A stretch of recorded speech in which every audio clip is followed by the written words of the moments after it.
Hello everyone, मैं रश्मि आप सबका अपने YouTube channel math concepts with Rashmi पर स्वागत करती हूँ। आई होप कि आप सब लोग अच्छे हो, आपकी हेल्थ अच्छी हो और आपकी पढ़ाई भी एकदम से अच्छी वाली चल रही हो। तो अपना चल रहा था यूपीएसआई का बैच, जिसमें हम मैथ्स की प्रीवियस ईयर क्वेश्चंस की प्रैक्टिस कर रहे हैं, चैप्टर वाइज और मिक्स दोनों ही। ठीक है, तो अगर आप यूपीएसआई की तैयारी कर रहे हैं और अगर आप चैप्टर वाइज या मिक्स पीवाईक्यूज की प्रैक्टिस करना चाहते हैं तो ये बैच आप ज्वाइन कर सकते हैं। इसमें हमने 2 क्लास ले ली है, आज हमारी थर्ड वाली क्लास रहेगी। अगर आपका बेसिक क्लियर है तो मैं कहूंगी कि ये बैच आपके लिए सफिशिएंट है, आपको कहीं भी भटकने की आवश्यकता नहीं है। ठीक है, चलिए आगे बढ़ेंगे और ये आपका सिलेबस है, एक बार देख लेंगे कि आपको क्या क्या पढ़ना है। पहला क्वेश्चन लेंगे और इसे सॉल्व करेंगे। अगर आपको क्लास समझ में आती है, सॉल्यूशन समझ में आते हैं, तो आपसे एक निवेदन रहेगा कि क्लास को शेयर करें, एक अच्छा सा कमेंट करें और लाइक भी कर सकते हैं। ठीक है, चैनल पर अगर पहली बार आए हैं तो इसे सब्सक्राइब भी कर सकते हैं। बाकी पहले समझ लेना है क्लास को। ठीक है, पहला क्वेश्चन लेंगे और इसे सॉल्व करेंगे, एक बाद में से रीड करूंगी, उसके बाद में से सॉल्व करूंगी। एक वॉशिंग मशीन के मूल्य में हर साल 10% की कमी आती है। वॉशिंग मशीन का वर्तमान मूल्य 9,477 रुपए है। 3 वर्ष पूर्व मशीन का मूल्य क्या है, ये हमसे कहा जा रहा है। मतलब मशीन की कीमत 3 साल पहले वाली हमसे पूछी है। ठीक, तो एक तरीका तो है अपना कि हम बेसिक से कर सकते हैं, एक तरीका है सीआई वाले तरीके से भी कर सकते हैं इसको। तो सबसे पहले हम बेसिक वाले तरीके से करेंगे। मैंने माना कि 3 साल पहले मशीन का जो मूल्य होगा वो एक्स होगा। ठीक है ना, कितना मान लिया मैंने, एक्स। अब हर साल 10% की कमी आती है, तो पहले साल भी 10% की कमी आई हुई होगी, तो 10% की कमी आने के बाद 90% बचा होगा। ठीक है, फर्स्ट ईयर। सेकंड ईयर भी 10% की कमी आने के बाद 90% बचा होगा, और थर्ड ईयर भी 10% की कमी आने के बाद 90% बचा होगा, और बचा के हमारे पास टोटल कितना बचा है, 9,477 रुपए है वर्तमान वाला मूल्य। ठीक है, ये हमारा बेसिक तरीका है। यहां से हम 3 जीरो से ये 100 और ये वाला जीरो हटा सकते हैं। फिर 9 से इसको 9 और 9 ने 81, और इसका क्यों करेंगे, 9 का क्यों हो जाएगा 729, 719 से काटेंगे तो ये हमारा 13 बार जाएगा। ठीक है ना, 729 से पहली बार एक बार जाएगा, फिर 9 3 27 13 बार जाएगा। अब करके देख लेना इसे।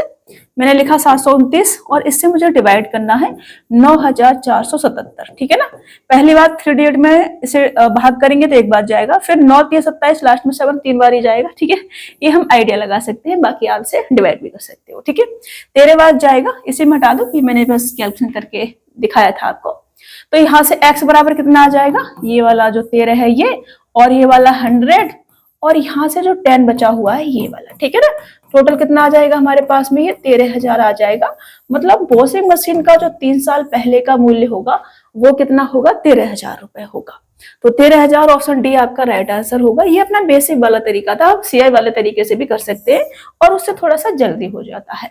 तो मैं कहूंगी कि आप वही वाला तरीका अप्लाई करें। जैसे कि 10% की कमी आती है, तो 10% इज इक्वल टू कितना होता है हमारा फ्रैक्शन वैल्यू, 1/10 होता है। ठीक है, 10% की फ्रैक्शन वैल्यू होती है हमारे 1/10। तो मैं ये कह सकती हूँ कि 10 से ये 9 रह जाता होगा, 10 पर 1 की कमी हो जाती होगी एक साल में। अगर एक साल में 10 से 9 होता है तो 3 साल में कितना हो जाएगा, 10 के क्यू से 9 का क्यू हो जाएगा। 10 का क्यू करेंगे कितना आ जाएगा, 1000। 9 का क्यू करेंगे कितना आ जाएगा, 729। और 729 की वैल्यू मेरे पास 9,477 दे रखी है, तो 1000 की वैल्यू कितनी आ जाएगी, ये इसका कितना गुना है, तो आप कहेंगे 13 गुना है, तो इधर भी कितना हो जाएगा, 13 गुना हो जाएगा। 13 गुना करेंगे तो ये 13,000 आ जाएगा, और ये आपका क्या होगा, आंसर होगा। ठीक है, तो मैं चाहूंगी कि आप ये वाला तरीका अप्लाई करें इस तरह के क्वेश्चंस में।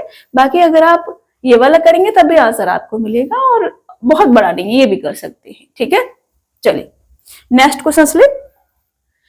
अमित के वेतन में 2,000 रुपए की वृद्धि करने पर 12,000 रुपए हो जाता है, उसके वेतन में कितने % की वृद्धि की गई है, ये हमसे कहा जा रहा है। अब देखो, वेतन में 2,000 रुपए की वृद्धि करने के बाद 12,000 हुआ है, तो वृद्धि से पहले 10,000 होगा। अब 10,000 पे 2,000 रुपए की वृद्धि हुई है, तो यह जो 2,000 है ये 10,000 का कितना % है, यही हमसे पूछा जा रहा है। बस इतना सा क्वेश्चन था। कितना आ जाएगा, 20%। 20% की वृद्धि होगी और ये आपका आंसर होगा। ठीक है, यहां से हमने 3 जीरो से 3 जीरो हटाया, 2 से इसको काटा, 5 बार गया, 5 से इसको काटोगे 20 बार जाएगा, और 20% आपका आंसर आ जाएगा। ऐसे क्वेश्चंस में आपको ज्यादा पेन चलाने की आवश्यकता नहीं होती है, फिर भी मैं समझा रही हूँ कि वृद्धि करने के बाद ये कितना हुआ है, 12,000 हुआ है। तो पहले जो रहा होगा वो मैं x मान लेती हूँ, प्लस का 2,000। देखो इतने बेसिक से जाने की आवश्यकता नहीं है, आप बड़े हो गए हैं, थोड़ा बड़ों वाला दिमाग लगाए। बट फिर भी अगर आपको समझ में नहीं आ रहा तो मैं समझा रही हूँ कि 12,000 कब हुआ होगा। पहले मैंने माना शुरुआत में उसका वेतन x था, 2,000 रुपये बढ़ा तो 12,000 हो गया। तो x बराबर कितना आ जाएगा 2,000 इधर जाएगा, माइनस करेंगे तो 10,000 आ जाएगा, ठीक है ना। मतलब पहले उसका वेतन 10,000 था, 10,000 पर 2,000 रुपये बढ़ा है तो 2,000 10,000 का कितना परसेंट आ जाएगा, 20% आ जाएगा। ओके, इतना नहीं करना है, लेकिन रिक्वेस्ट है आपसे कि इस पे नहीं जाएंगे आप, ठीक है। मैंने आपको समझाने के लिए लिख दिया था कि आपको समझ में आ जाए कि 10,000 कहां से आया था। चलिए, एक तीरंदाज सटीकता के एक निश्चित प्रतिशत पर लक्ष्य को भेद सकता है। अगर मौसम तूफानी हो जाता है तो उसकी सटीकता 20% से कम हो जाती है। मतलब पहले अगर 100 होगी तो अब 80 हो जाएगी। अगर वह तूफानी मौसम में 350 शॉट में से 196 बार लक्ष्य को भेद सकता है, तो सामान्य परिस्थिति में, मतलब मौसम जब ठीक है, तब 250 शॉट में से लक्ष्य को भेदने की उसकी मारक दर क्या है, मतलब 250 शॉट में से वो कितने शॉट भेजेगा, ठीक है ना। अब देखो ऑप्शन पे अगर जाएं तो ऑप्शन पे नहीं जा सकते, इसे सॉल्व ही करेंगे, ठीक है। तो मैं एक तो साफ मौसम में और एक खराब मौसम में, ठीक है ना, दोनों का मैं रेशियो ले लेती हूँ। तो इंग्लिश वाले इंग्लिश में देख लेंगे, मैं हिंदी में लिख रही हूँ। एक तो हो गया अपना इस साफ मौसम में लक्ष्य को भेदने की उसकी क्षमता, ठीक है ना, और खराब मौसम में लक्ष्य को भेदने की उसकी क्षमता। ओके, ये मैंने लिखा। मैंने माना कि साफ मौसम में लक्ष्य को भेदने की उसकी जो क्षमता होगी वो 100% होगी, ठीक है ना। खराब मौसम में 20% कम हो जाती है तो 80% बचेगी, मतलब 80 बचेगी, 100 और 80 पे काम कर लिया मैंने, ठीक है।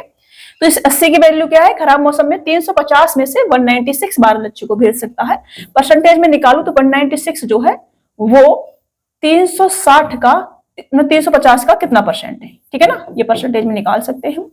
0 से 0 और इसके बाद 7 से काट सकते हैं, 7 पन्ना 35 और 7 दूनी 14 और 7 8 56, 7 पन्ना 35, 5 आएगा। यहाँ पर हम 5 लिखेंगे, मेरे हाथ भी है ना, कुछ भी लिख देते हैं तो ध्यान रखा करो थोड़ा। 5 से इसको काटेंगे 2 बार जाएगा और 28 दूनी 56, ठीक है ना।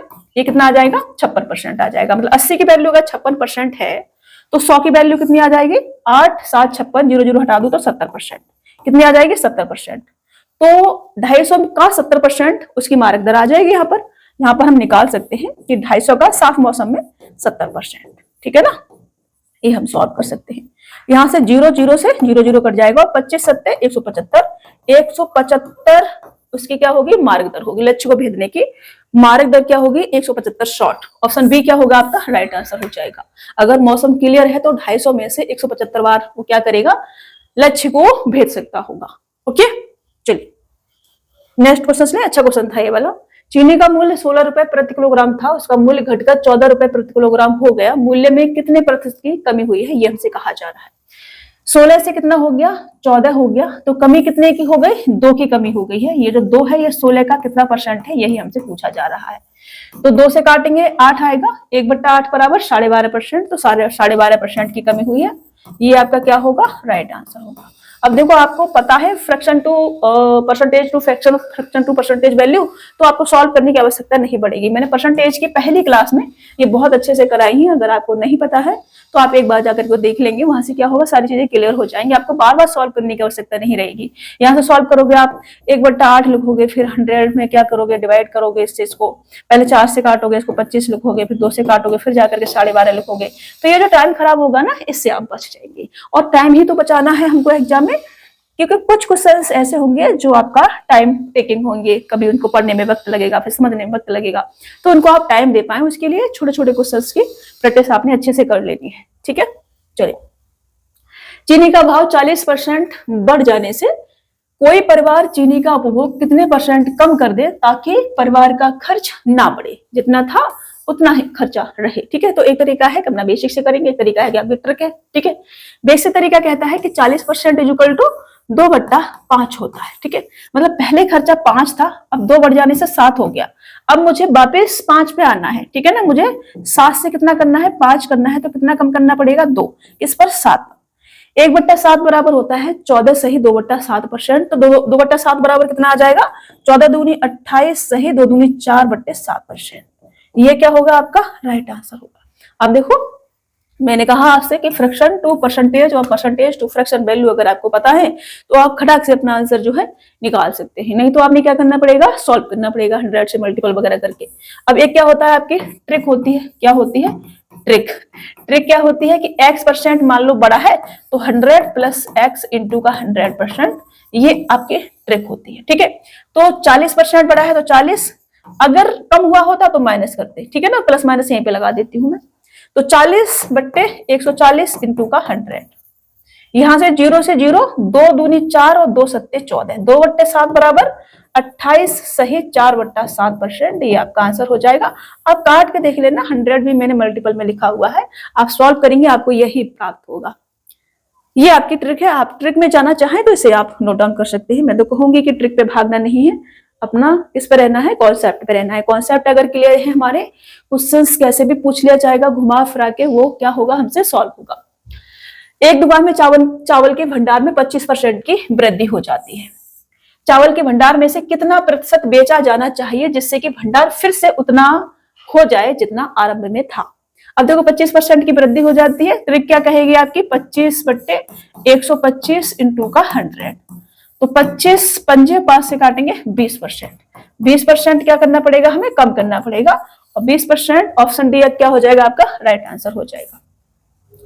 अब जो बेसिक तरीका है वो क्या कहता है, 25% की फ्रैक्शन वैल्यू 1/4 होती है, मतलब 4 से कितना हुआ होगा 5। अब मुझे 5 से कितना करना है, इसको 4 करना है, कितनी कमी करनी पड़ेगी 1, इस पे 5 पर 1/5 बराबर क्या होता है आपका 20%, तो 20% हमें क्या करना पड़ेगा, कमी करनी पड़ेगी आरंभिक प्रारंभ वाली मात्रा पे लाने के लिए। ओके, चलिए, जब एक भूखंड मतलब कि प्लॉट को 25,675 रुपए में बेचा जाता है तो मालिक को 21% की हानि होती है। 21% का लाभ प्राप्त करने के लिए भूखंड को किस मूल्य पर बेचना चाहिए। अब जो क्वेश्चंस का लेवल है ना, धीरे धीरे हम बढ़ाऊंगे, ऐसे ललोएस्ट क्वेश्चन सॉल्व नहीं कराएंगे, 3 क्लास हो गई ललोएस्ट क्वेश्चन कराते कराते। कल वाली क्लास में थोड़े अच्छे लेवल के क्वेश्चंस रखेंगे। आज की जो मिक्स प्रैक्टिस वाली क्लास है उसमें मैंने थोड़ा अच्छे लेवल के क्वेश्चंस रखे हैं, सभी क्वेश्चंस को सॉल्व करना है, छोड़ना नहीं है एक भी, ठीक है। तो 25,675 रुपए में जब बेचा जाता है तो 21% का उसे लॉस होता है। 21% का प्रॉफिट कमाने के लिए भूखंड को किस कीमत पर बेचा जाना चाहिए, ये हमसे पूछा जा रहा है। अब 21% का लॉस होता है, इसका मतलब है कि 79% की वैल्यू होगी ये, ठीक है ना।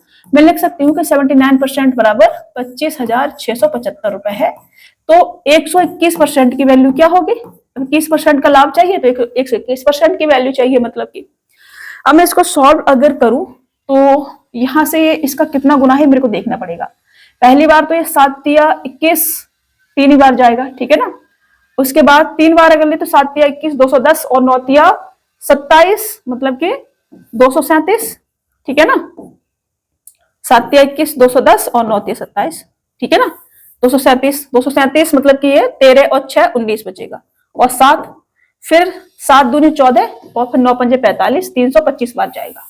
ओके, ये इसका कितना गुना है, 325 गुना है, तो इधर भी हमें कितना करना पड़ेगा, 325 गुना ही करना पड़ेगा। ये 11 इंटू 11 है, पहले मल्टीपल करेंगे 11 से तो 5 7 और 5 और 3 आएगा, फिर 11 से मल्टीपल अगर मैं करूं तो 5 7 5 12 के 2 कर लूंगी, 1 आएगा, 8 और 1 9 आएगा, और फिर 8 आएगा और ये 3 आएगा, 38,925।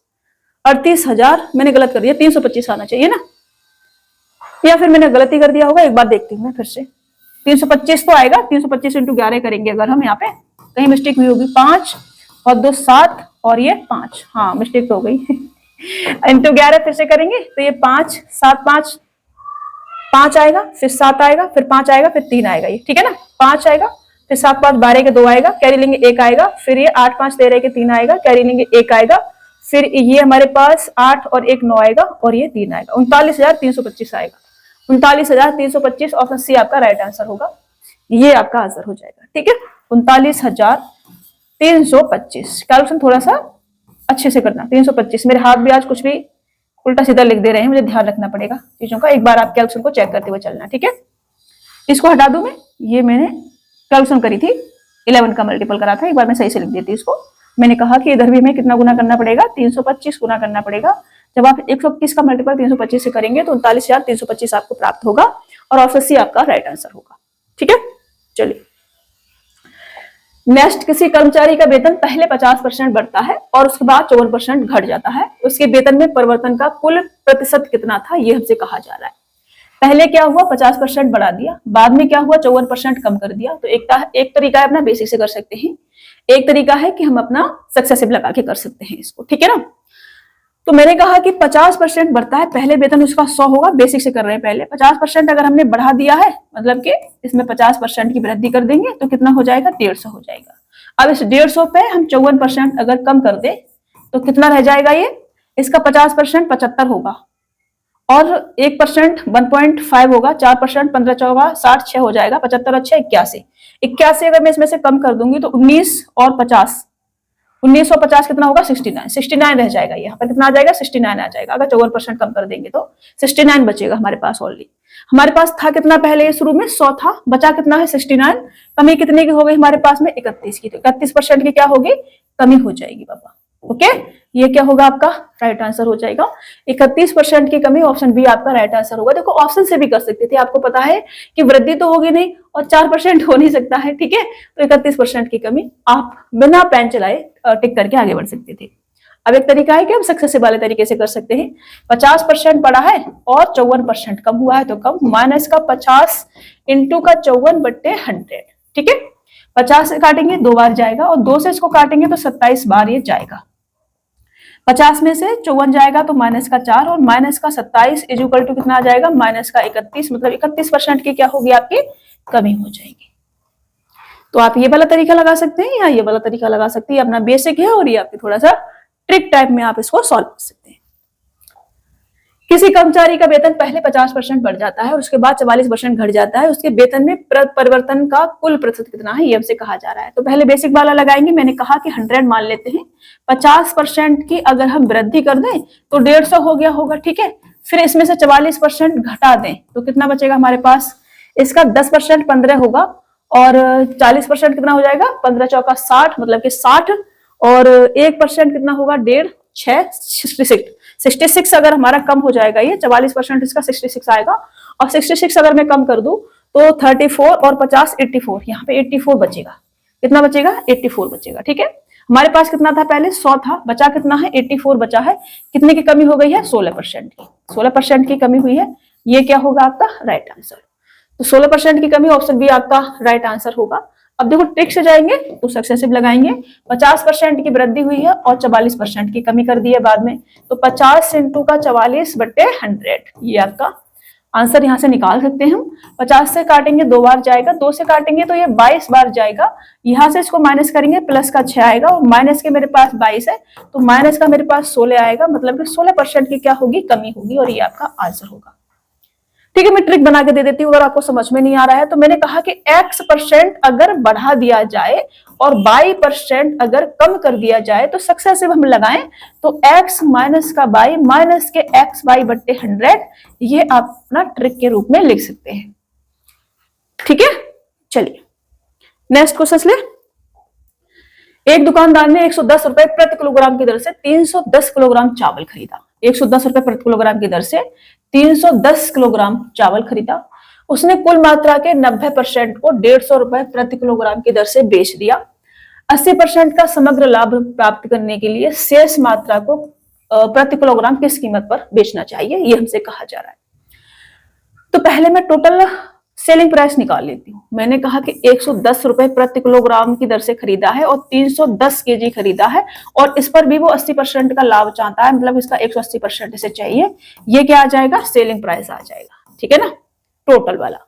यहां से मैं इसे सॉल्व करूं तो 00 से मैं ये 00 हटा सकती हूँ। उसके बाद इसको मैं 11 से मल्टीपल कर लू इधर, तो 1 और 4 और 341। फिर मैं 0 ले लूं इधर, 18 1 18 कैरी लूंगी, 1 आ जाएगा। 18 चौक 72 और 1 73 कैरी लूंगी, 7 आ जाएगा। 18 तिया 54 और 7 कितना होगा, 61, मतलब 61,380 रुपए, 61,380 रुपए टोटल सेलिंग प्राइस उसका बनेगा। ठीक है ना। अब उसने कहा कि 310 केजी जो उसके पास क्वांटिटी है, इसका 90% और इसका इधर 10% बचेगा फिर। ठीक है ना, तो इसका 10% कितना होगा, 31। अब 31 कम कर दे, इसमें से 30 कम कर दे तो 280 बचेगा, एक और कम कर दे तो 279 केजी यहाँ पे आ जाएगा 90%। इसको इसने 150 रुपए प्रति केजी के हिसाब से बेचा है, तो मल्टीपल कर दूं अगर मैं किससे, 150 से, तो कितना मूल्य निकलेगा हमारे पास में, 0 15 निम्मा 135, कैरी लेंगे 3 आ जाएगा, 15 सत्ते 105 और 3 108, कैरी लेंगे 10 आ जाएगा। नहीं नहीं नहीं नहीं 13 आएगा ना, 15 निम्मा 135, 5 लिखा, कैरी लेंगे 13 आ जाएगा, 15 सत्ते 105, 105 करेंगे तो यहाँ 8 आएगा, और ये हमारे पास 11 कैरी बचेगा, ठीक है ना।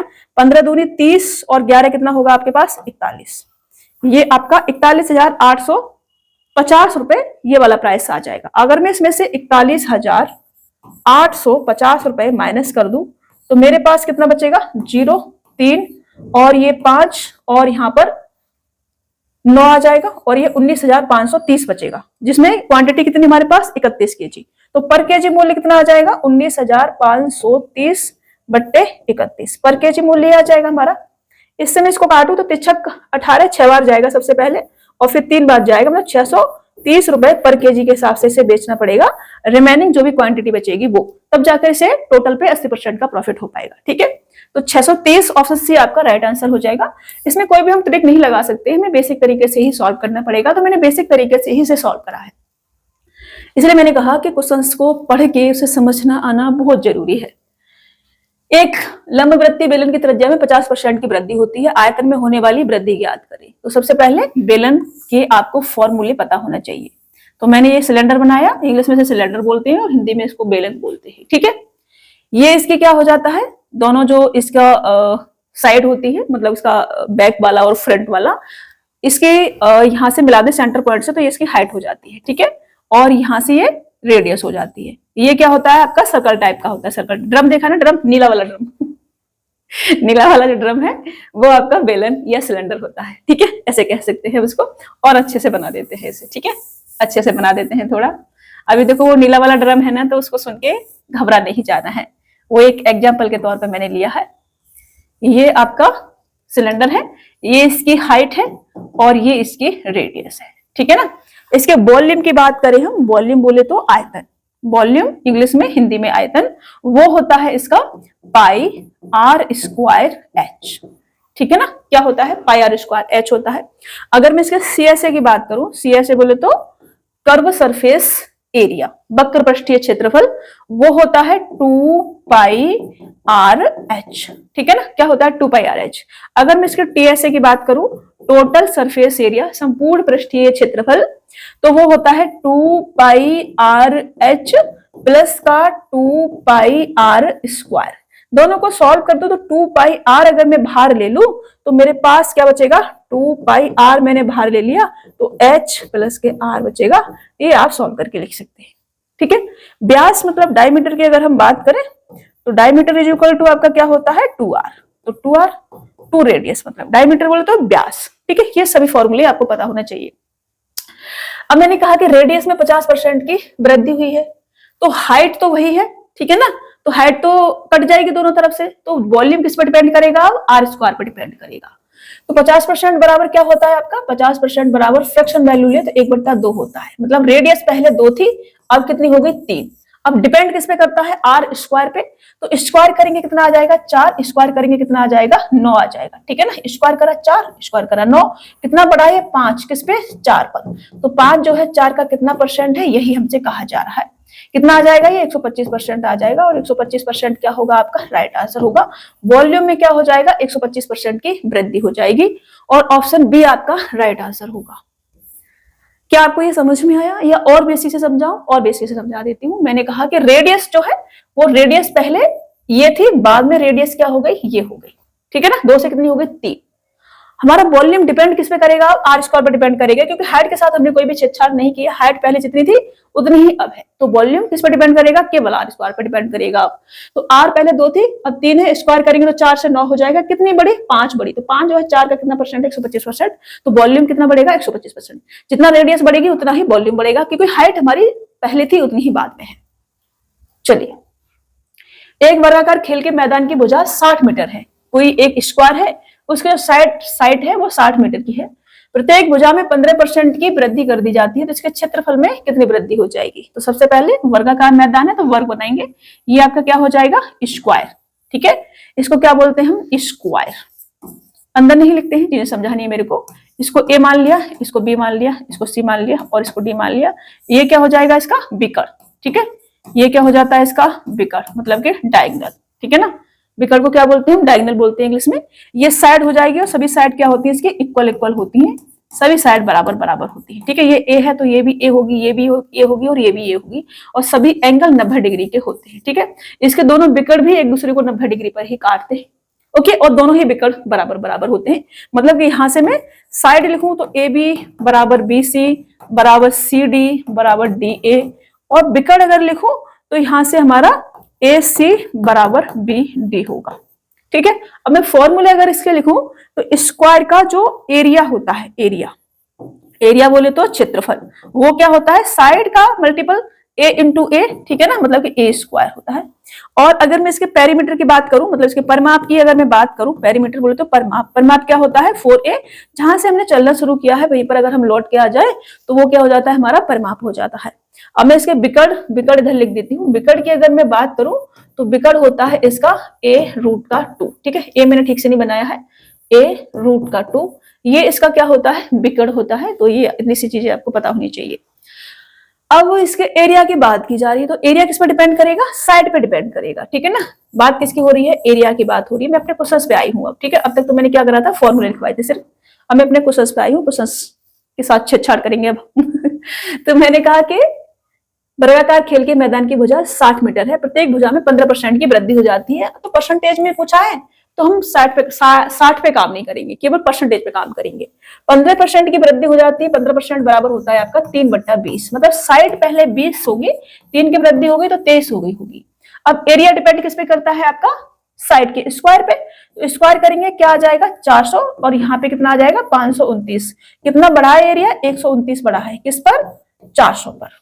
तो 400 का 129 कितना परसेंट है, यही हमसे पूछा है। डबल जीरो काटेंगे, 4 तिया 12, 4 दूनी 8, 32.25% ये आपका आंसर होगा, ठीक है। 32.25% की वृद्धि होगी, ऑप्शन बी आपका राइट आंसर हो जाएगा। क्लियर, कोई भी कंफ्यूजन हो तो आप मेरे को बता देना बाबा। मैंने कहा कि पहले साइड थी इसकी A1 और बाद में A2 हम मान लेते हैं साइड, ठीक है ना। साइड A1 और ये A2 बाद में बढ़ने के बाद हो गई होगी। एरिया डिपेंड करता है किस पे, साइड के स्क्वायर पे। किस पे डिपेंड करता है, साइड के स्क्वायर पे। तो मैंने साइड का स्क्वायर किया, 400 529 बढ़ा कितना ये 129, तो 129 400 का कितना परसेंट है 32.25% है। तो यही आपका आंसर हो जाएगा।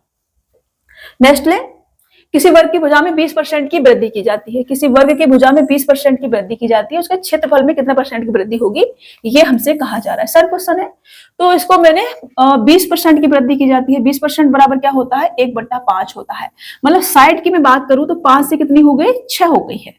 तो जो एरिया होगा, एरिया किस पे डिपेंड करता है, साइड के स्क्वायर पे डिपेंड करता है। तो ये कितना हो जाएगा 55 25 से 36 हो जाएगा। बढ़ा कितना है हमारे पास में ये 11, तो 11 जो है 25 का कितना परसेंट है यही हमसे पूछा जा रहा है। तो 11 चौक 44% आ जाएगा और ये आपका आंसर होगा, ठीक है। 25 से काटो 4 बार, 11 चौक 44%, ये आपका आंसर हो जाएगा। तो ऑप्शन सी क्या होगा आपका राइट आंसर हो जाएगा। फॉर्मूले मैंने अभी पिछले वाले पेज पे ही लिखवाए हैं स्क्वायर के, आप देख सकते हैं एक बार। एक वर्ग के क्षेत्रफल में प्रतिशत वृद्धि बताइए यदि सिरे में 40% की वृद्धि हो जाती है। एक ही चीज है, सिरा बोल लो साइड बोल लो, तो साइड में अगर 40% की वृद्धि हुई है मतलब 2/5, मतलब साइड जो है वो 5 से कितनी हो गई है 7 हो गई है। तो एरिया क्या हो जाएगा, एरिया हो जाएगा 5 के स्क्वायर से 7 का स्क्वायर, 55 25 से 749, कितना बड़ा है ये 24 बड़ा है। 24 किस पे बड़ा है 25 पर बड़ा है। तो 24 जो है 25 का कितना परसेंट आ जाएगा, 24 चौका 96% आ जाएगा। एरिया में 96% की वृद्धि हो जाएगी और ये आपका आंसर हो जाएगा। खटाक से आंसर लिखना है और फटाक से आंसर टिक करके आगे बढ़ जाना है, ठीक है। ऐसे क्वेश्चन में ज्यादा टाइम नहीं लगाना है। मैंने कहा कि अगर आपका बेसिक क्लियर है ना तो ये बैच आपका सफिशिएंट है यूपीएससी के लिए, आपको कहीं से कुछ भी पढ़ने की आवश्यकता नहीं पड़ेगी। ईश्वर ने नया भूखंड खरीदा जिसमें तुरंत बाड़ा लगाने की आवश्यकता है, इसके कारण आयताकार कार्य क्षेत्र की लंबाई तथा चौड़ाई दोनों में 16% की कमी आई, क्षेत्रफल में परसेंटेज कमी ज्ञात कीजिए, ये हमसे कहा जा रहा है। अब देखो लंबाई चौड़ाई हमें दे नहीं रखी है, कितनी कितनी थी तो हम सेम मान लेंगे, ठीक है। तो मैंने कहा कि 16% की कमी आई है, 16% बराबर होता है 4/25, ठीक है। तो मैंने कहा कि लंबाई और चौड़ाई, पहले आयताकार का मैं आपको फॉर्मूला लिखवाने पड़ेंगे। मैंने कहा कि ये एक आयत है, इसमें क्या होता है आपका, ये मैंने बनाया, ठीक है ना। ये क्या है आयत, ये इसकी लंबाई हो जाएगी और ये इसकी चौड़ाई हो जाएगी। ये वाली साइड और ये वाली साइड बराबर बराबर होती है और ये वाली साइड और ये वाली साइड आपस में बराबर बराबर होती है। इसके जो एंगल होते हैं वो भी सभी 90 डिग्री के होते हैं, ठीक है ना। ओके, अब इसमें अगर मैं इसके एरिया की बात करूं कि एरिया क्या होगा, तो एरिया होता है L इंटू के बी। एरिया बोले तो क्षेत्रफल। अगर मैं इसके पेरीमीटर की बात करूं, पेरीमीटर बोले तो परिमाप, पेरीमीटर, ठीक है ना, तो वो कितना होता है, वो होता है 2 ब्रैकेट में L प्लस का B। अगर मैं इसके बिकड़ की बात करूं, बिकड़ बोले तो डायगनल, ठीक है ना, अगर मैं इसके डायगनल की बात करूं तो वो कितना आ जाता है, वो आ जाता है रूट का L स्क्वायर प्लस का B स्क्वायर, ये आ जाता है, ठीक है। इतनी चीजें आपको पता होनी चाहिए। इसमें 3 फॉर्मूले बनते हैं, ये आपने मालूम होने चाहिए। अब मैं इसके सॉल्यूशन पे अगर आऊं तो मेरे को आयताकार बोला है लेकिन लंबाई चौड़ाई नहीं दे रखी है, तो मेरे को लंबाई चौड़ाई सेम सेम माननी पड़ेगी। वैसे सेम सेम होती नहीं है, सेम सेम हो जाएगी तो वो स्क्वायर हो जाएगा, बट इसमें हमें नहीं बोल रखा है, लंबाई चौड़ाई कुछ दे नहीं रखी है और आयताकार बोल रखा है, तो हमें सेम सेम माननी पड़ेगी, ठीक है। हमें क्वेश्चन के हिसाब से चलना पड़ता है, क्वेश्चन हमारे हिसाब से नहीं चलेगा, हमें क्वेश्चन के हिसाब से चलना पड़ेगा, ठीक है। तो मैंने कहा कि ये लंबाई हो गई और ये चौड़ाई हो गई इसकी, ठीक है ना। तो मैंने कहा कि लंबाई और चौड़ाई दोनों में ही 16% की कमी हुई है, तो लंबाई पहले अगर 25 हो गई तो बाद में कितनी हो गई होगी, 21। चौड़ाई पहले अगर 25 हो गई तो बाद में कितनी हो गई होगी, 21। तो पहले एरिया कितना था, एरिया की अगर हम बात करें तो पहले एरिया था हमारा, दोनों का मल्टीपल करें 625, बाद में कितना हो गया 441। कमी कितने की आई है एरिया में, एरिया में कमी आई है हमारा 59, तो इधर हो जाएगा और 125 इधर आ जाएगा, ठीक है। तो 125 और 59 14 कैरी लेंगे, एक आ जाएगा, मतलब 184। 184 की क्या हुई है, कमी हुई है, ठीक है ना। 184 की कमी हुई है। तो ये जो आपका 184 है, ये कितना परसेंट है किसका, 625 का। यही तो हमें बताना है कि एरिया में टोटल कितनी कमी हो जाएगी, यही बताना है हमको, ठीक है। तो 184 625 का कितना परसेंट है, 25 से काटेंगे 25 बाद जाएगा, 25 से काटेंगे 4 बाद जाएगा, फिर 25 से मैं इसको काटूं, पहले मल्टीपल कर लू, 18 चौक 72, 720 और 4 चौक 16, तो ये 736 आ जाएगा। 736 बट्टे 25 करूंगी मैं, तो 25 दूनी 50, उसके बाद कितना बचेगा, ये हमारे पास 23 बचेगा। तो 25 निम्मा 29.44% ये आ जाएगा आपका, ठीक है ना। 29.44% ये आपका फर्स्ट वाला राइट आंसर हो जाएगा। इसको जब आप सॉल्व करेंगे तो ये आपको आंसर मिलेगा। ओके, आप सॉल्व करना, मैंने तो दिमाग में किया था जी, आप करने की कोशिश करना, ठीक है। मैं थोड़ी सी कैलकुलेशन दिमाग में कर लेती हूँ जल्दी करने के लिए। चलिए, विष्णु ने एक नया प्लॉट खरीदा जिसे तुरंत बाड़ लगाने की जरूरत है। एक नया प्लॉट खरीदा है किसने, विष्णु ने, जिस पर तुरंत बाड़ लगाने की जरूरत है, जिससे आयताकार कार्यस्थल की लंबाई और चौड़ाई क्रमशः 2% कम हो जाती है। सेम क्वेश्चन है, क्षेत्रफल में परसेंटेज कमी ज्ञात कीजिए, ये हमसे कहा जा रहा है। अब 2% बराबर क्या होता है आपका, 1/50 होता है, मतलब लंबाई और चौड़ाई 50 से कितनी रह जाएगी, 49 लंबाई, और चौड़ाई भी कितनी हो जाएगी, 50 से कितनी रह जाएगी, 49 रह जाएगी चौड़ाई भी, ठीक है ना। तो एरिया कितना आ जाएगा, एरिया की अगर हम बात करें तो एरिया आ जाएगा हमारा 55 मतलब 50 का स्क्वायर कर दे और 49 का स्क्वायर कर दे 2401। 49 का स्क्वायर होता है 2401, ठीक है। याद नहीं है तो आप इसे निकालेंगे स्क्वायर को, ठीक है। मैंने स्क्वायर निकालना भी आपको बताया है, आपने क्या करना है, अगर आपका बेसिक क्लियर नहीं है तो आरआरबी एनटीपीसी के लिए पूरा बैच कराया, अच्छे से आपसे देख सकते हैं, ठीक है। उसमें जो सिलेबस कराया है वो आपके यूपीएसआई के लिए, ईपीएसआई के लिए सफिशिएंट है, उससे बाहर नहीं जाएंगी चीजें अगर आपका बेसिक क्लियर नहीं है तो। तो एरिया में कमी कितने की आई है, 99 की, ठीक है ना, 99 की। तो ये जो 99 है ये 2500 का कितना परसेंट है, यही हमसे पूछा जा रहा है, ठीक है ना। तो 00 से 00 काटा, 25 तिया 75, तो 3 एक ही में रखा, 3.96 आ जाएगा। ऑप्शन सी वाला आपका राइट आंसर हो जाएगा, 3.96%। अब देखो एक तरीका ये भी है कि आप ऑप्शन पे भी देख सकते हैं, पहला मैंने सॉल्व करा कि 3 पॉइंट कुछ आएगा और 3 एक में दे रखा था तो फिर मैं सॉल्व कर दिया, मैंने आगे सॉल्व ही नहीं करा। ये भी एक तरीका है, ऐसे भी कर सकते हैं आप। नेक्स्ट क्वेश्चन है, घनाभ के आकार के एक कमरे की लंबाई, चौड़ाई और ऊंचाई क्रमशः 10%, 15%, 20% बढ़ा दी जाती है। घनाभ के आयतन में प्रतिशत परिवर्तन ज्ञात कीजिए, ये हमसे कहा जा रहा है। तो सबसे पहले हम क्या करेंगे, घनाभ बनाएंगे। तो मैंने बनाया सबसे पहले एक घनाभ, अच्छे से बन जाए तो ज्यादा अच्छी बात है, अच्छे से नहीं बनेगा तो फिर देखना पड़ेगा। पहले कोशिश रहेगी कि अच्छे से बने ये, ठीक है ना, कोशिश कर सकते हैं अच्छे से बनने की। तो मैंने ये आपके लिए एक घनाभ बना के तैयार कर दिया। ये मैंने क्या बना दिया आपके लिए, एक घनाभ बना दिया, ठीक है ना।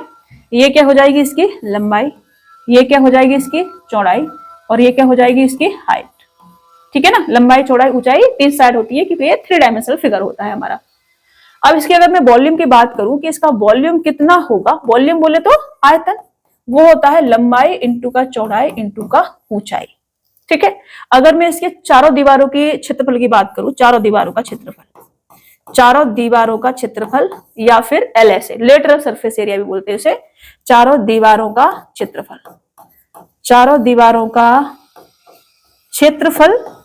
या फिर LSA, लेटरल सरफेस एरिया, पार्श्व पृष्ठीय क्षेत्रफल। ये कमरा है, कमरे की चारों दीवारों को क्या बोलेंगे, लेटरल सरफेस एरिया, पार्श्व पृष्ठीय क्षेत्रफल। वो क्या होता है, वो होता है 2 ब्रैकेट में L प्लस का B इंटू का हाइट। ओके, अगर हम टोटल सरफेस एरिया की बात करें, संपूर्ण पृष्ठीय क्षेत्रफल मतलब TSA की अगर हम बात करें तो TSA होता है हमारा 2 ब्रैकेट में LB प्लस के BH प्लस के HL, ये होता है। ठीक है, अगर मैं इसमें इसके बिकड़ की बात करूं, इसका बिकड़ भी आपसे पूछ लिया जाएगा क्योंकि इसका बिकड़ भी पूछा जाता है, तो वो होता है अंडर रूट का L स्क्वायर प्लस का B स्क्वायर प्लस का H स्क्वायर। ये फॉर्मूले आपने क्या होने चाहिए, एकदम रटे होने चाहिए। 4 फॉर्मूले हैं, मैं हट जाती हूँ, एक बार टिप लो या फिर स्क्रीनशॉट ले लो। ठीक है, अब इधर आते हैं हम, तो हमारे पास लंबाई चौड़ाई और ऊंचाई। ठीक है जी, 10% की वृद्धि होगी, 10% बराबर 1/10 फ्रैक्शन वैल्यू, इसके बराबर 3/20 फ्रैक्शन वैल्यू, इसके बराबर 1/5 फ्रैक्शन वैल्यू। ठीक है, ये मैंने इसकी फ्रैक्शन वैल्यू लिख दी। तो मैंने कहा कि लंबाई पहले 10 होगी, एक बड़ी है तो 11 होगी, चौड़ाई पहले 20 होगी, 3 बड़ी है तो 23 हो गई होगी, और ऊंचाई पहले 5 होगी, एक बड़ी है तो 6 हो गई होगी। ठीक है, अब जो कट रहा है काटेंगे, 2 से काटेंगे 2 तिया और 2 से 10 बार कट जाएगा, तो जो वॉल्यूम होगा, वॉल्यूम कितना आ जाएगा, वॉल्यूम आ जाएगा हमारे पास में, इधर 500 आ जाएगा और इधर कितना आ जाएगा, 23 तिया कितना होगा 69, और 69 इंटू 11 अगर मैं करूं तो 9 15 के 5 क्या लूंगी, 1 आ जाएगा, 6 और 1 7 मतलब 759, ये आ जाएगा आपका वॉल्यूम। तो वॉल्यूम 500 से 759 हुआ है, वृद्धि कितने की हुई है, 259 की। तो 259 जो है 500 का कितना परसेंट है, यही हमें बताना है। तो ये कितना परसेंट आ जाएगा, 00 से 00, 5 से इसके काटेंगे तो 55 25 और 5 × 5 = 40, 51.8% बनेगा, और ये आपका आंसर होगा। ये आप देख सकते हैं, इधर से मैं इधर हट जाती हूँ, 51.8%, ऑप्शन डी आपका राइट आंसर होगा। अच्छे से देख लो फॉर्मूले भी और ये सारी चीजें भी। इसका बिकड़ की अगर मैं बात करूं, ड्रॉ करूं, तो इस वाले पॉइंट से लास्ट वाले पीछे वाले इस वाले पॉइंट को मिला दो, ये इसका बिकड़ हो जाता है। ठीक है, चलिए नेक्स्ट, एक कमरे की लंबाई चौड़ाई और ऊंचाई 5:4:2 के अनुपात में है। यदि लंबाई 20%, चौड़ाई 25% बढ़ जाती है, जबकि ऊंचाई 25% कम हो जाती है। वाह, ऊंचाई को 25% कम करना है, लंबाई को 20% बढ़ाना है, चौड़ाई को 25% बढ़ाना है। तो कमरे की 4 दीवारों का कुल पृष्ठीय क्षेत्रफल, अब देखो अभी मैंने लिखवाया था कमरे की 4 दीवारों का क्षेत्रफल, तो कमरे की 4 दीवारों का कुल पृष्ठ क्षेत्रफल प्रारंभिक क्षेत्रफल का 1/12 कम हो जाएगा, प्रारंभिक क्षेत्रफल का 1/5 बढ़ जाएगा, या प्रारंभिक क्षेत्रफल का 1/12 बढ़ जाएगा, ऐसे ऐसे दे रखा है। ठीक है, डिपेंड करेगा, क्वेश्चन सॉल्व करेंगे आंसर क्या आएगा उस पर। तो मैंने कहा कि ये हमें रेशियो दे रखा है, तो हम कुछ भी मान सकते हैं। ठीक है ना, इसके मल्टीपल में, तो मैंने कहा कि लंबाई रेशियो चौड़ाई और रेशियो ऊंचाई, इसको मैं क्या लिख लूं, 50 रेशियो 40 रेशियो 20 लिख लेती हूँ, कोई फर्क, रेशियो ही तो है ना, 10 से मल्टीपल करके मैंने बना दिया, मेरी कैलकुलेशन थोड़ी सी इजी हो जाएगी। अब इसमें क्या हुआ है, 20% की वृद्धि हुई है, और इसमें क्या करा है इन्होंने, 25% की वृद्धि करी है, और यहाँ पर क्या करा है इन्होंने, 25% की कमी की है। ठीक है, यही किया है। 20% की वृद्धि करेंगे तो कितना हो जाएगा, 60, 25% की वृद्धि करेंगे तो कितना हो जाएगा, ये 50, और 25% कमी करेंगे तो कितना हो जाएगा, ये 15। तो मैं इसके चारों दीवारों के क्षेत्रफल की अगर मैं बात करूं, चारों दीवारों का क्षेत्रफल या फिर LSA, लेटरल सरफेस एरिया, चारों दीवारों का क्षेत्रफल। ठीक है, इसकी अगर मैं बात करूं तो पहले कितना आएगा, पहले आएगा 1/2 ब्रैकेट में L प्लस के B मतलब कि 90 और इंटू का 20, मल्टीपल करेंगे कितना आ जाएगा, 900 आ जाएगा। बाद में कितना आएगा, बाद में साइड इतनी हो गई है, तो बाद में जो आएगा वो आएगा 1/2 इंटू का 110 इंटू का 15। ठीक है ना, ये 55 आ जाएगा, 2 से काटेंगे तो 55 इंटू 15 करेंगे तो 15 × 4 = 60 15 75 इंटू का 11 अगर मैं करूं तो 5 7 5 12 के 2 कर लेंगे 1, 825 आ जाएगा। कितना आ जाएगा, 825। ठीक है, तो कमी कितने की आई है, कमी आएगी हमारे पास 75 की। तो ये 75 है, ये 900 का कितना गुना है, परसेंटेज में नहीं गुना, क्योंकि इधर हमारा ऐसे दे रखा है ऑप्शन। तो ये कितना आ जाएगा हमारे पास, ये आ जाएगा 15 पंजे और 15 छिके 90 और 5 से काटूंगी तो 1/12, 1/12, ठीक है ना, 1/12 कम हुआ है। तो प्रारंभिक क्षेत्रफल का 1/12 कम हुआ है, ऑप्शन ए आपका राइट आंसर हो जाएगा। कर पाएंगे ऐसा कोई क्वेश्चन आएगा तो। चारों दीवारों का क्षेत्रफल मैंने अभी आपको लिखवाया है इधर, ये आपका मैंने बनाया था घनाव मतलब क्यूबॉइड, और इसमें मैंने आपसे कहा था कि चारों दीवारों के क्षेत्रफल को हम एल ऐसे भी बोलते हैं, लेटरल सरफेस एरिया भी बोलते हैं, इसको हिंदी में पार्श्व पृष्ठीय क्षेत्रफल बोलते हैं। अगर आपको चारों दीवारों का क्षेत्रफल ना बोल करके ऐसे बोल दिया जाए कि एल से बताओ या लेटरल सरफेस एरिया पार्श्व पृष्ठीय क्षेत्रफल बताओ, तो कंफ्यूज नहीं होना है, एक ही चीज है सारी की सारी, ठीक है।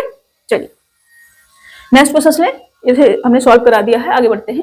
अभी हम मिक्स प्रैक्टिस पे आएंगे, मैंने परसेंटेज के भी क्वेश्चंस कराए हैं, अभी हम मिक्स प्रैक्टिस करेंगे, ठीक है। ये मिक्स प्रैक्टिस वाला जो सेशन है इसे करना बहुत जरूरी है। इससे क्या होता है ना कि आप हर चैप्टर के टच में रहते हैं, कुछ भी भूलते नहीं है। चैप्टर वाइज में क्या होता है, आपने परसेंटेज करा, फिर प्रॉफिट लॉस डिस्काउंट करेंगे, किसी और चैप्टर पे आएंगे तब तक पूरा भूल जाएंगे, उसको सारे ट्रिक वगैरह सब भूल जाएंगे।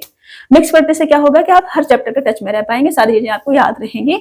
इसलिए मैं दोनों चीजें लेके चल रही हूँ, चैप्टर वाइज भी और मिक्स भी, ताकि आप कुछ भी भूले नहीं, ठीक है। तो पहला क्वेश्चन है हमारा, मैं इसे रीड करूंगी सबसे पहले, फिर इसे मैं सॉल्व करूंगी। एक कंपनी में जो एक हफ्ते में 6 दिन काम करती है, एक कंपनी है जो एक हफ्ते में 6 दिन काम करती है, लगातार 2 हफ्ते श्रमिकों को भुगतान की गई कुल राशि 3000 रुपए और 3060 रुपए थी, ठीक है। यदि 10 पुरुष और 8 महिला सदस्य, 10 पुरुष और 8 महिला सदस्यों ने पहले सप्ताह में काम किया, पहले सप्ताह में काम किया है किसने, 10 पुरुष और 8 महिलाओं ने, और पहले सप्ताह की सैलरी क्या है, 3000 रुपए। सप्ताह में सिर्फ 6 दिन काम किया जाता है। और 12 पुरुष और 6 महिला सदस्यों ने दूसरे सप्ताह में काम किया है। तो क्रमशः प्रत्येक पुरुष और प्रत्येक महिला श्रमिकों को भुगतान की गई राशि ज्ञात कीजिए, ये हमसे कहा जा रहा है। तो पहले तो मैं ये जो 6 दिन की सैलरी दे रखी है इसे एक दिन पे लेके आती हूँ, ठीक है ना। मैंने कहा कि 6 डेज की जो सैलरी है वो 3000 रुपए और 3060 रुपए है, ठीक है ना। तो पर डे कितनी आ जाएगी, पर डे आ जाएगी 56 30, मतलब कि 500 रुपए पर डे आ जाएगी इधर, ठीक है ना। और ये वाली कितनी आ जाएगी, 56 30 6 6 510 रुपए पर डे आ जाएगी, पर डे की बात करें हम तो, ठीक है ना। अब 10 पुरुष और 8 महिला सदस्यों ने पहले सप्ताह में काम किया है, मतलब एक हर दिन काम कर रहे होंगे इतने इतने लोग, ठीक है ना। इधर आते हैं अब हम, तो मैंने कहा कि 10 पुरुष प्लस के 8 वुमेन को कितना मिलता है, 500 रुपए मिलता है एक दिन में, ठीक है। कितना मिलता है एक दिन में, 500 रुपए मिलता है। अब एक दिन में अगर इन्हें 500 रुपए मिलता है 10 पुरुष और 8 वुमेन को, इसे सॉल्व कर लू मैं, 2 से काट सकती हूँ, तो 5 पुरुष प्लस का 4 वुमेन, 5 मैन प्लस का 4 वुमेन को कितना मिलेगा, 2 से काटा, 2 से इधर काटेंगे तो 250 रुपए मिलेगा, ठीक है ना। अब दूसरे लाइन पे अगर मैं जाऊं तो 12 पुरुष प्लस का 6 वुमेन को कितना मिल रहा है, 510 रुपए मिल रहे हैं, ठीक है ना। अगर मैं इसे 6 से काट दूं, वुमेन को इक्वल कर ले, 4 बना ले, तो 3 से काटना पड़ेगा, 2 से या 3 से ही काटना पड़ेगा, फिर 6 से काट सकते हैं, 2 नहीं बना सकते, 6 से काट देते हैं। 6 से काटूंगा तो 2 मैन प्लस का वुमेन इज इक्वल टू 6 8 48 और 56 30 85 रुपए मिलेगा, ठीक है ना। मैं यहां से जाऊं, मैंने ये वाली लाइन और ये वाली लाइन रखी, मैंने कहा कि 5 मैन प्लस 4 वुमेन को एक दिन में 250 रुपए मिलते हैं, और 2 मैन प्लस का 1 वुमेन को एक दिन में 85 रुपए मिलते हैं। अब मैं इधर आ जाऊं, मैं वुमेन को इक्वल कर लेती हूँ। वुमेन को इक्वल करने के लिए मुझे इस वाली इक्वेशन में 4 से मल्टीपल कर लेती हूँ, एक मैन का निकाल लूंगी फिर मैं, ठीक है ना। 4 से मल्टीपल मैंने करा तो मैंने यहाँ पे क्या पाया, 4 दूनी 8 और 4 एकन 4 वुमेन इक्वल हो जाएंगे। फिर इसमें से इसे मैं माइनस कर दूं, इधर कितना आ जाएगा, 8 चौक 32 320 और 5 चौक 20 340, ठीक है ना, 340 ये आ जाएगा। इधर लिख ही लेती हूँ, मैंने कहा कि 5 मैन प्लस का 4 वुमेन, इधर आ जाते, ठीक है। 5 मैन प्लस का 4 वुमेन इज इक्वल टू कितना है मेरे पास, 250 है, दिख रहा है आपको। मैं हट जाऊंगी अभी इधर से, ठीक है ना, 250 है। और 2 मैन प्लस का 2 मैन ने 4 से मल्टीपल करा है तो अभी 4 से मल्टीपल करेंगे तो 4 दूनी 8, 8 मैन प्लस का 4 वुमेन इज इक्वल टू कितना है, 340, ठीक है। इसमें से इस वाले इक्वेशन को मैं माइनस कर दूं तो ये पूरा कट जाएगा और मेरे पास 3 मैन इज इक्वल टू कितना बचेगा, इसमें से माइनस कर दो तो मेरे पास बचेगा 50 और 40 90। 3 आदमियों को 90 रुपए मिलते हैं तो एक आदमी को कितना मिलेगा, एक आदमी को मिलेगा 30 रुपए। तो 30 रुपए दो जगह दे रखा है, ऑप्शन पे नहीं जा सकते। एक आदमी को 30 रुपए मिला है, तो अब हम इस वाले क्वेश्चन पे आ सकते हैं, इस पे काम कर सकते हैं। दो आदमियों को 60 मिलेगा, तो 60 माइनस करें 25 बचेगा, तो वुमेन को कितना मिलेगा 25 रुपए। तो 30 और 25 ये आपका आंसर होगा। ठीक है जी, यहां पर आ गए थे हम। हमने कहा कि एक आदमी को अगर 30 रुपए मिलता है तो दो आदमियों को 60 रुपए मिलेगा, 60 माइनस कर दें 25 बचेगा, तो एक औरत को 25 रुपए मिलते होंगे। ठीक है ना, समझ में? देखो इसमें कोई भी ट्रिक नहीं लगा सकते हैं आप, आपने इसे दिमाग से करना ही पड़ेगा। इसका कोई तोड़ नहीं है कि आप ट्रिक से कर सकते हैं, ट्रिक से नहीं कर सकते हैं, ट्रिक नहीं है इसकी। इसलिए मैं कहती हूँ कि किसी भी चैप्टर का है ना, ट्रिक रटने के बजाय आप बेसिक कॉन्सेप्ट क्लियर कर लिया करो। बेसिक कॉन्सेप्ट अगर आपका क्लियर होगा तो आप अटकेंगे नहीं, जैसे बीच बीच में अटक जाते हैं ना, वो नहीं होगा। 27 को दो भागों में इस प्रकार विभाजित कीजिए कि पहले भाग का 5 गुना और दूसरे भाग का 11 गुना दोनों मिलकर के 195 के बराबर हो, तो पहले और दूसरे भाग का अनुपात क्या होगा। अब देखो ऑप्शन पे भी जा सकते हैं। यह है मेरे पास 27 और ये मेरे पास 5 बनेगा, इससे कटेगा नहीं, पॉइंट में चले जाएगा। ये 27 बनेगा, अभी मैं इसका 5 गुना करूं तो 17 पंजू 85 और 10 का 11 गुना करूं तो 110, दोनों को मिलाओ तो 195 आएगा, और 195 भी हो रहा है यहाँ पर, तो ये आपका आंसर हो जाएगा।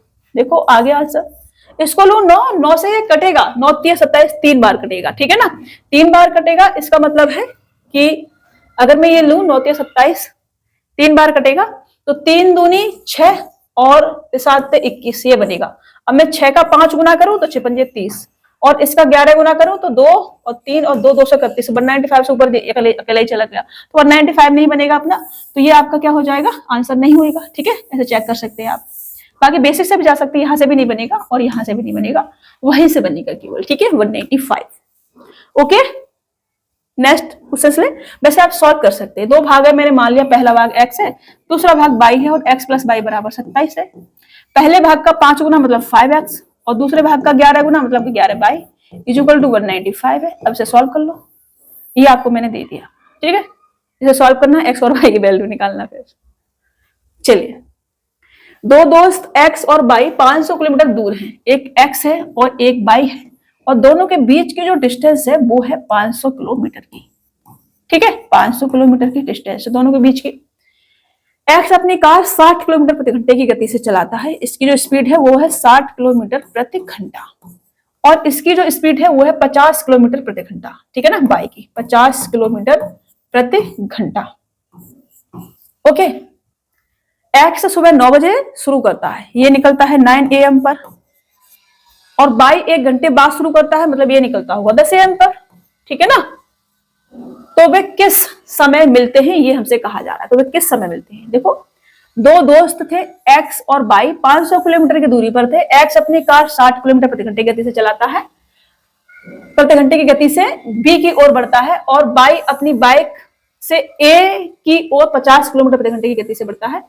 ये है a वाला पॉइंट, मैंने लिखा नहीं है, ये है b वाला पॉइंट। ठीक है ना, बाई जो है a से b की ओर, बाई अपनी बाइक से a की ओर चलता है, मतलब b से a की ओर चलता है। ठीक है, 50 किलोमीटर प्रति घंटे गति से।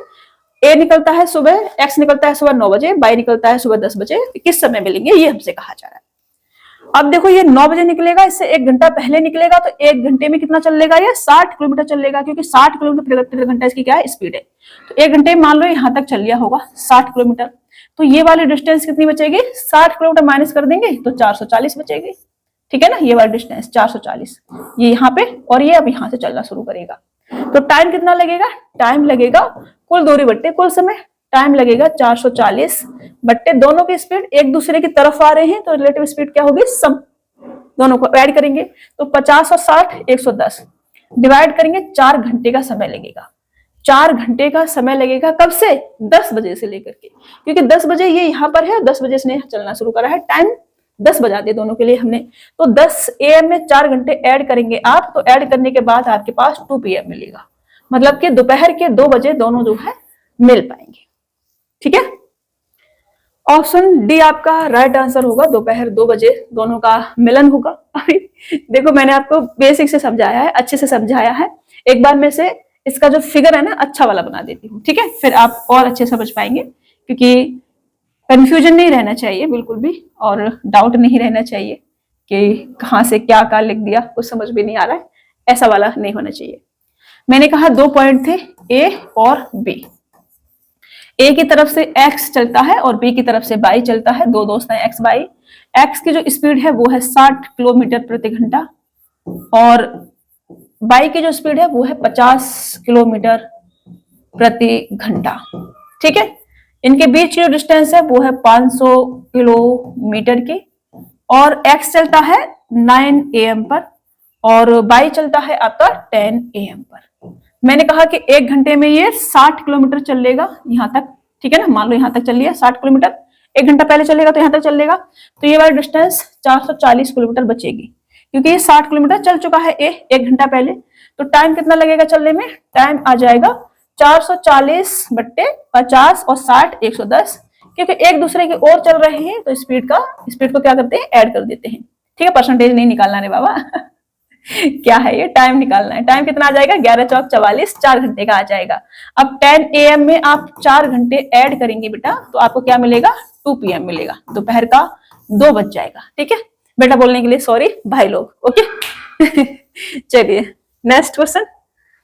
0 से 9 तक की संख्याओं को इस्तेमाल करके यदि किसी भी अंक को दोहराया ना जाए तो 5 अंकों की कितनी संख्याएं बनाई जा सकती हैं।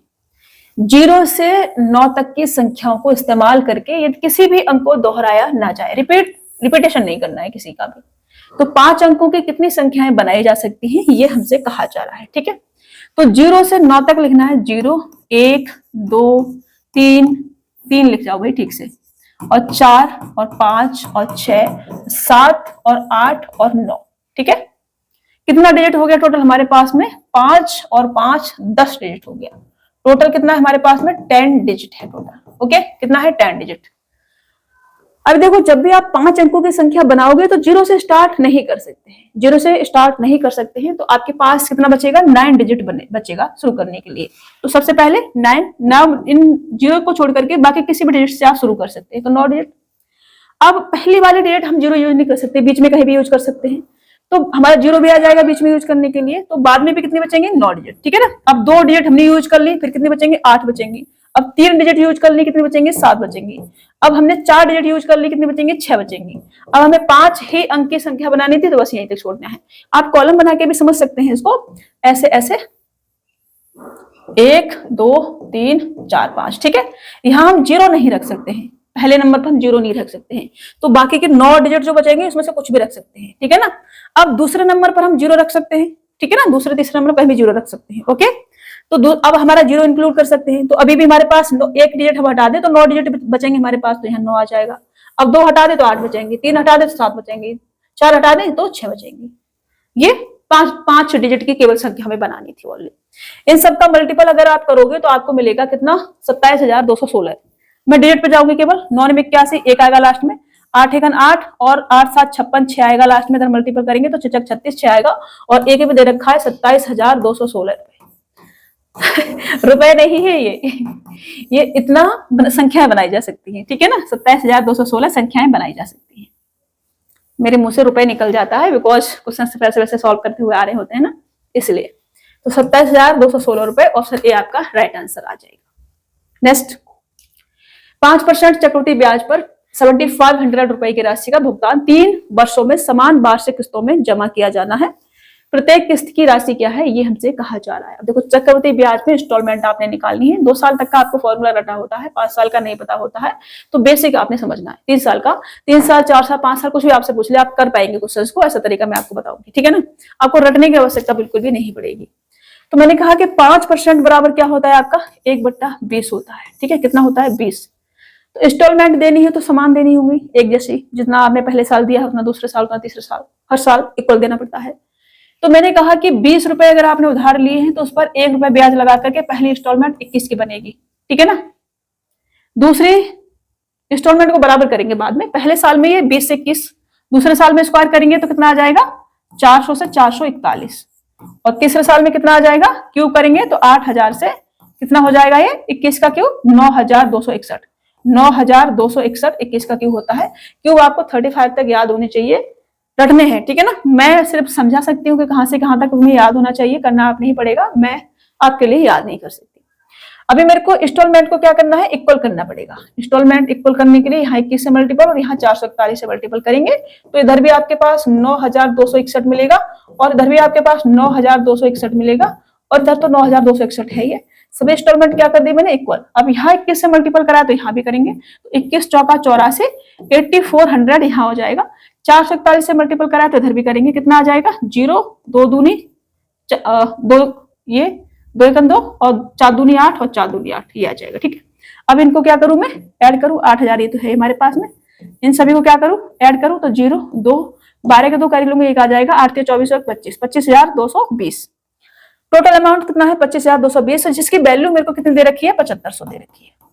25,220 की वैल्यू मेरे को 7500 दे रखी है। प्रत्येक इंस्टॉलमेंट मेरे पास 9261 की है तो 9261 की वैल्यू कितनी आ जाएगी, 9261 की जो वैल्यू होगी वो आ जाएगी आपकी 2754 रुपए समथिंग में। ठीक है ना, समथिंग में जाएंगे, 2754 रुपए आपका इंस्टॉलमेंट बनेगा प्रत्येक।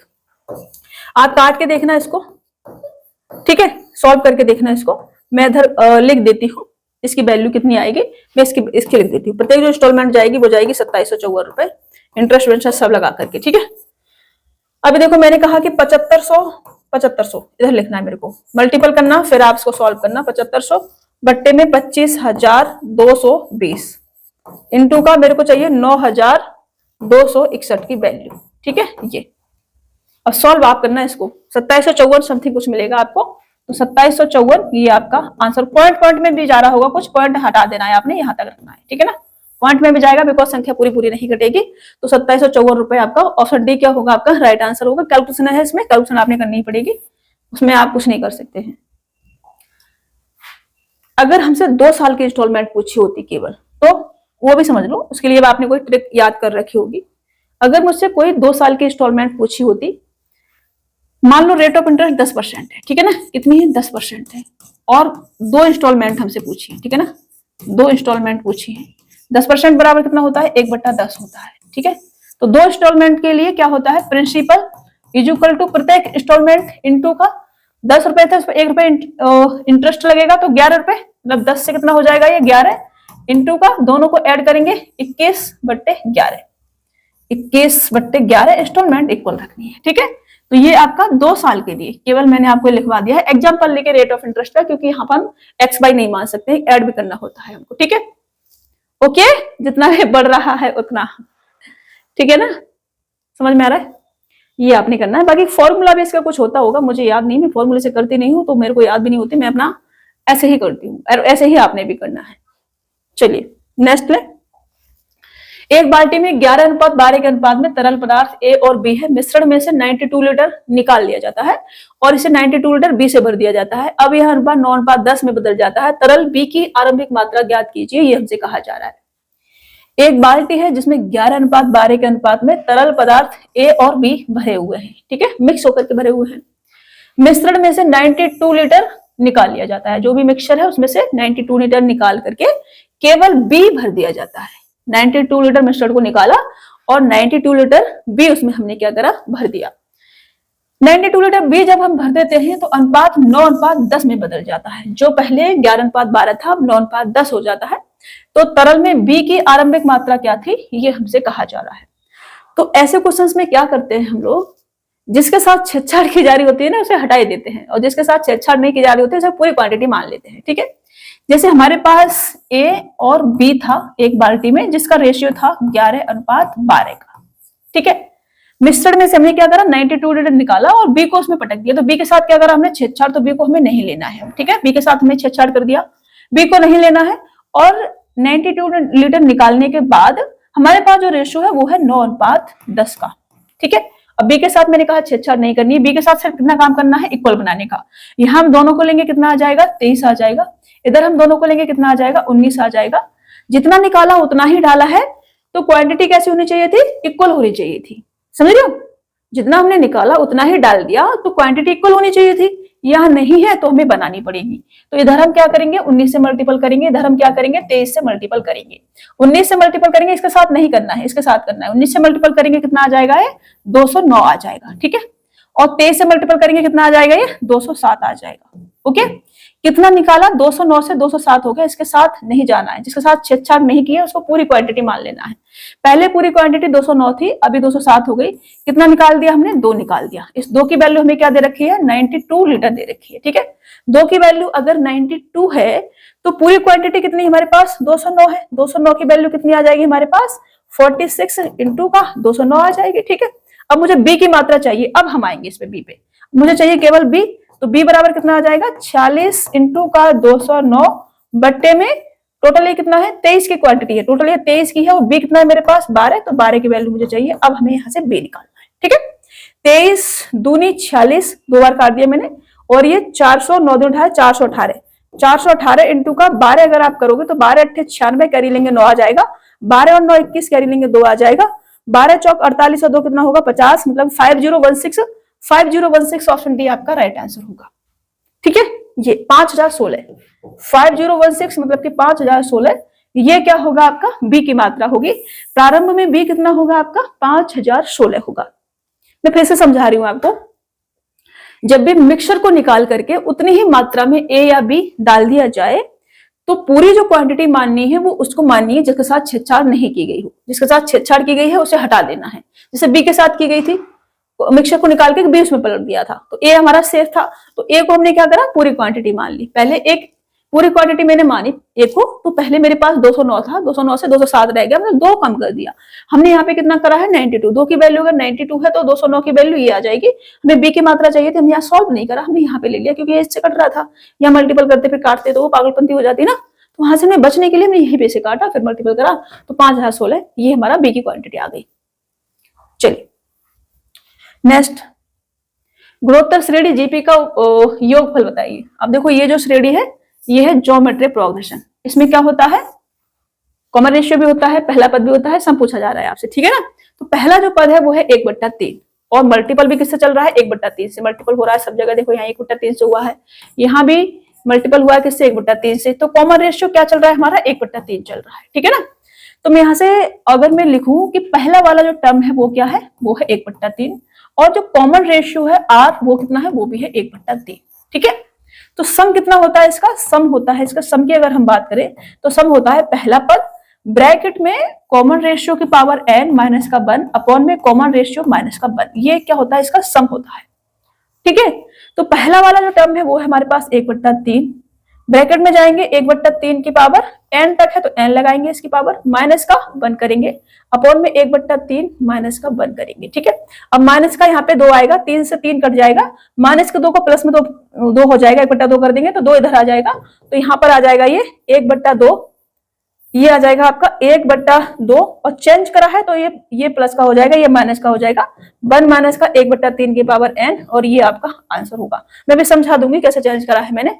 ऑप्शन टिक करती हूँ, ऑप्शन बी आपका राइट आंसर होगा। ठीक है, मैंने कहा कि इस वाले पॉइंट को जैसे ये है इसको मैं सॉल्व करूंगी तो ये मेरे पास माइनस का 2/3 आएगा। ठीक है, फिर इस वाले 3 से ये वाला 3 मेरा कट जाएगा और मेरे पास माइनस का 2 बचेगा केवल। अगर माइनस का 2 है प्लस में चेंज करना है तो इसे मैं 1/2 लिख सकती हूँ। क्यों, क्योंकि ये 2 की पावर 2 को डिवाइड कर दूं अगर मैं 2 की पावर 3 से तो ये मेरे पास 2 की पावर माइनस का 1 आएगा और 2 की पावर माइनस का 1 मतलब माइनस का 2 आएगा। अगर मुझे नहीं करना है तो इससे यहाँ पावर 1 बचेगी और 1/2 रहने देते हैं, तो इसलिए प्लस में चेंज हो जाता है। ठीक है, अभी समझ में आया आपको, ये मैंने जो किया है। देखो मैं एक बार और समझा रही हूँ आपको, नया पेज ले लेती हूँ, यहाँ इस पे थोड़ा कम बचा है, नया पेज ले लेती हूँ, वहां समझाती हूँ मैं आपको।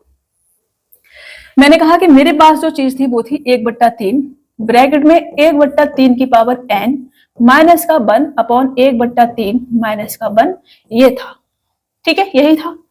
मैंने यहाँ पे लिया 1/3 और ब्रैकेट में 1/3 की पावर n माइनस का 1 और यहाँ कितना आ जाएगा, माइनस का 2/3। ठीक है, ये आ जाएगा, समझ रहे हैं आप। अब ये वाला 3 जो है इस वाले 3 को क्या करेगा, डिवाइड करेगा, इस वाले 3 को डिवाइड करेगा, माइनस का 2 बचेगा। इस माइनस के 2 को मैं क्या लिख सकती हूँ, 1/3 की पावर n माइनस का 1 अपॉन में माइनस के 2 को 1/2 लिख सकती हूँ। ठीक है, अब मैं यहाँ लेके आने के लिए, यहाँ पर इसके बराबर में लेके आने के लिए इसको यहाँ लेके आऊंगी तो ये कितना आ जाएगा, 1/2, और मैंने इसको पलटा है तो इसको पलटेंगे 1 माइनस का 1 अपॉन रूट के 3 की पावर n, ये आ जाएगा। मैंने चेंज किया ना इसको तो ये भी चेंज होगा ना, इसको भी चेंज करेंगे फिर ये भी चेंज होगा, ये आ जाएगा 1 माइनस के 1 अपॉन 3 की पावर n अपॉन में 1/2 ये चेंज करने के बाद ये मिलेगा हमें, और इसको ये इधर आएगा तो फिर ये 1/2 1 माइनस के 1/√3 की पावर n। ये क्यों हो गया प्लस का, ये मैं आपको समझा देती हूं। इधर मैंने कहा कि पावर अगर सेम होती है, बेस अलग अलग हो, पावर अगर सेम हो, जैसे कि नहीं बेस अगर सेम हो और पावर अलग अलग हो, ठीक है ना, बेस अगर सेम हो, जैसे कि x की पावर मैंने n मान ली और x की पावर यहां मैंने m मान ली, ठीक है, तो मैं इसे लिख सकती हूँ कि x की पावर n माइनस के m, ये मैं लिख सकती हूँ। बेस अगर कैसा है हमारा सेम है तब हम ऐसे लिख सकते हैं। तो मैंने कहा कि मेरे पास 2 की पावर यहाँ 2 है और मैं डिवाइड कर दूं इसे 2 की पावर 3 से, तो मेरे पास क्या आ जाएगा, 2 की पावर माइनस का 1, मतलब कि माइनस के 2 आ जाएगा, ठीक है ना। 2 की पावर माइनस का 1 है, इसका मतलब क्या है कि ये माइनस के 2 आ जाएगा। अगर मुझे ये माइनस में नहीं लिखना है तो मैं इसे सॉल्व कर सकती थी, क्या इसको लिख सकती थी 2 की पावर 2 बटे में 2 की पावर 2 इंटू का 2, ऐसे लिख सकती थी, ठीक है ना। तो 2 की पावर 2 से 2 की पावर 2 कट जाता और 1/2 मेरे पास बचता। तो मैं ये जो माइनस के 2 है इसको मैं क्या लिख सकती हूँ, 1/2 भी लिख सकती हूँ। अभी क्लियर हुआ आपको। देखो कुछ बच्चों को ये भी पता नहीं होगा, मतलब बच्चे तो नहीं है आप, कुछ भाई लोगों को और कुछ बहन लोगों को ये भी पता नहीं होगा, तो इसलिए मैंने ये भी समझा दिया है। कुछ को पता नहीं होगा, मैक्सिमम लोगों को पता रहता है जिनका मैथ का बैकग्राउंड रहता है, बट मैथ पढ़ने से बच्चे डरते हैं।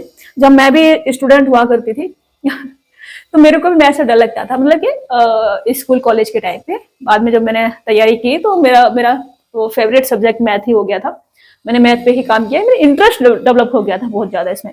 तो पूरी रात मैं सॉल्व कर रही हूँ, ऐसा हो गया था। मैथ के अलावा जीएस मेरे को बहुत बोरिंग लगने लग गया था, तो फिर मैंने मैथ को ही अपना बना लिया कि चलो मैथ में ही काम करते हैं, कोई बात नहीं है, जिसमें आपको इंटरेस्ट हो वो काम करना चाहिए। तो मेरा इंटरेस्ट मैथ में है तो फिर मैं मैथ में काम करती हूँ।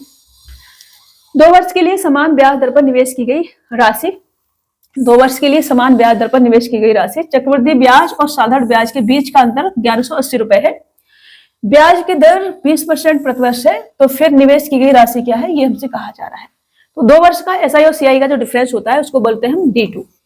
2 वर्ष का एसआई सीआई के डिफरेंस को हम D2 बोलते हैं। और D2 बराबर क्या होता है आपका, P इंटू का R² बट्टे 10,000, ये होता है आपका क्या D2 बराबर। इसको हम P इंटू का R% का स्क्वायर भी लिख सकते हैं, ऐसे भी लिख सकते हैं, ठीक है ना। 3 साल की अगर हम बात करें तो D3 बोलते हैं। D3 बराबर होता है 3D2 प्लस D2 का R%, D2 का R%, ये आपका 3 साल का डिफरेंस होता है। केवल तीसरे साल की बात करें तो उसको हम D3 बोलते हैं। क्या बोलते हैं, D3। और D3 बराबर 2D2, 2 सही से बनाएंगे हम, 2D2 प्लस D2 का R%, 2D2 प्लस D2 का R%। ये केवल एसआई और सीआई का 3 साल का डिफरेंस, तीसरे साल का, ओनली तीसरे साल का डिफरेंस पूछा जाएगा, तब के लिए D3 बोलते हैं इसको। और 2D2 प्लस D2 का R% ये आपका निकलेगा, ठीक है ना। अब मैं क्वेश्चन पे आऊं, 2 साल का पूछा है मेरे से, 2 साल का पूछा है तो प्रिंसिपल हम P मानते हैं और रेट ऑफ इंटरेस्ट 20% है, स्क्वायर करेंगे 400 आ जाएगा, बटे में 10,000 हमें लिखना है और इसकी वैल्यू हमें 1180 दे रखी है, ठीक है जी। यहां से सॉल्व करेंगे 00 से 00 और 4 से इसको काटो तो 4 दूनी 8, 3 बचेगा, 4 9 36 और 4 पन्ना 20, तो P बराबर कितना आ जाएगा, ये आ जाएगा 295 और 00 चिपकाएंगे तो 29,500, ये आपका प्रिंसिपल होगा 29,500 रुपए। 29,500 ऑप्शन ए आपका क्या हो जाएगा, राइट आंसर हो जाएगा। नेक्स्ट, एक बॉक्स में भिन्न मूल्य वर्गों जैसे 25 पैसे के सिक्के और 50 पैसे के सिक्के और 1 रुपए के सिक्के हैं जिनका मूल्य 420 रुपए है, ठीक है ना। मूल्य कितना है, 420 रुपए। सभी मूल्य वर्गों के सिक्कों की संख्या समान है। बॉक्स में 50 पैसे के सिक्कों की संख्या कितनी है, ये हमसे पूछा जा रहा है। मतलब कि 25 पैसे के सिक्के हैं तो मैंने यहाँ 25 पैसे लिखे, और 50 पैसे के सिक्के हैं तो 50 पैसे लिखे, और 1 रुपए के सिक्के तो मैंने यहाँ 1 रुपया लिखा, ठीक है। और सिक्कों की संख्या वो समान मात्रा में, तो 1:1:1 लिखा। अब मैंने क्या करा, रुपए में मेरे को कन्वर्ट करना है क्योंकि मेरे को रुपए में दे रखा है। तो रुपए बनाने के लिए 25 पैसे के कितने सिक्के होने चाहिए, 4 सिक्के होने चाहिए, तब जाकर रुपए बनेगा। तो ये 25 पैसे का एक ही सिक्का है तो रुपए कितना होगा, 1/4। 50 पैसे का एक ही सिक्का है, रुपए कितना होगा, 1/2। 1 रुपए का एक सिक्का है, रुपए कितना होगा, 1। इनको मैं ऐड कर दूं तो ये कितना आ जाएगा, ये आ जाएगा 4, एलसीएम लिया मैंने तो 1 और 2 और ये 4, 4 और 2 6 और 1 7, ठीक है ना, 7/4, ये आ जाएगा आपका 7/4। 7/4 की वैल्यू मुझे 420 दे रखी है, इनको मैंने ऐड करा तो मुझे मिला 7/4, और 7/4 की वैल्यू मेरे को कितनी दे रखी है, 420 दे रखी है।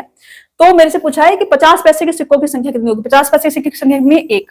एक की वैल्यू कितनी आ जाएगी, ये इससे काटेंगे 7 15 35 7 6 42 और 6 चौक 24, 240 आ जाएगी। 240 क्या होंगे, 50 पैसे के सिक्कों की संख्या भी 240 होगी, 25 पैसे के सिक्कों की संख्या भी 240 होगी और 1 रुपए के सिक्कों की संख्या भी 240 ही होगी, बिकॉज सभी किसमें है, समान रेशियो में है।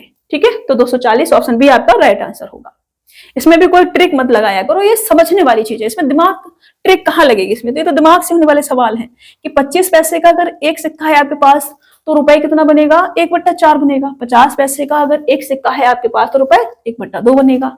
1 रुपए का एक सिक्का है तो रुपए 1 रुपए बनेगा। इसमें भी कोई ट्रिक की आवश्यकता है क्या, बिल्कुल भी नहीं है।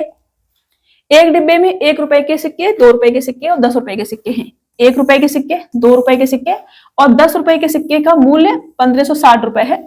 सभी मूल्य वर्गों में सिक्कों की संख्या क्या है, समान है। डिब्बे में सिक्कों की कुल संख्या हमसे पूछिए, मतलब मेरे पास 1 रुपए का सिक्का है, मेरे पास 2 रुपए का सिक्का है और मेरे पास 10 रुपए का सिक्का है।